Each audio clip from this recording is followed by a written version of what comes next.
ছোট্ট একটি গ্রাম। সেখানে বাস করত বুবলি নামের ছোট্ট একটি মেয়ে। সে সারাদিন কল্পনা করত আকাশে উড়বে, চাদর রাজ্যে যাবে আর পরীদের সাথে খেলা করবে। একদিন রাতে বুবলি ঘুমিয়েছিল। হঠাৎ তার মনে হলো তার খাটটি দুলছে। সে চোখ খুলে তাকিয়ে দেখলো সে আকাশে উড়ছে। চারিদিকে কি মেঘ আর তারার ঝলকানি।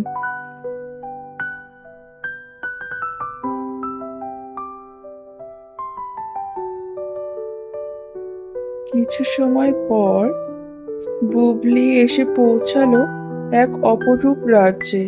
আর ছোট্ট একটি পাখি তার দিকে এগিয়ে এসে বলল, বুবলি, তোমাকে পরীর রাজ্যে স্বাগতম।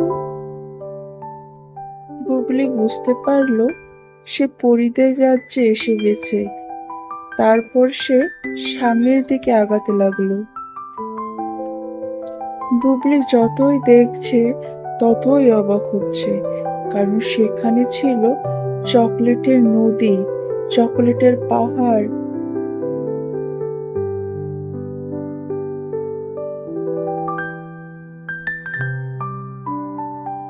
বুবলি আরো অবাক হলো, কারণ সেখানে মাছগুলো উড়ছিল আর কথা বলছিল, ব্যাঙগুলো কথা বলছিল।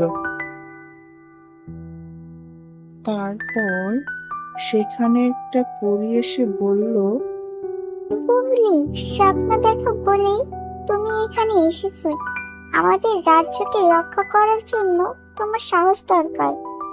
হঠাৎই চারপাশে কালো মেঘে ঘিরে ধরল রাজ্যটাকে। না না, আমি ভয় পাই না, আমি তো অনেক সাহসী।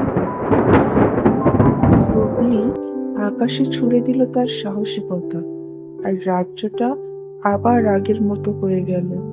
তখন সবাই এসে তাকে বলল, বুবলি, তুমি অনেক সাহসী। আজ থেকে তুমি এই রাজ্যের রক্ষাকর্তা।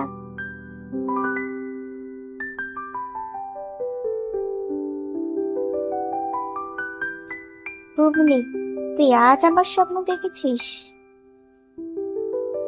হ্যাঁ মা, আমি আজ আবার আগের সেই স্বপ্নটাই দেখেছি। তুমি দেখো, একদিন আমার স্বপ্ন ঠিকই পূরণ হবে। বন্ধুরা, মনে রেখো, স্বপ্ন দেখো আর সাহস রাখো, তোমার স্বপ্ন ঠিকই পূরণ হবে।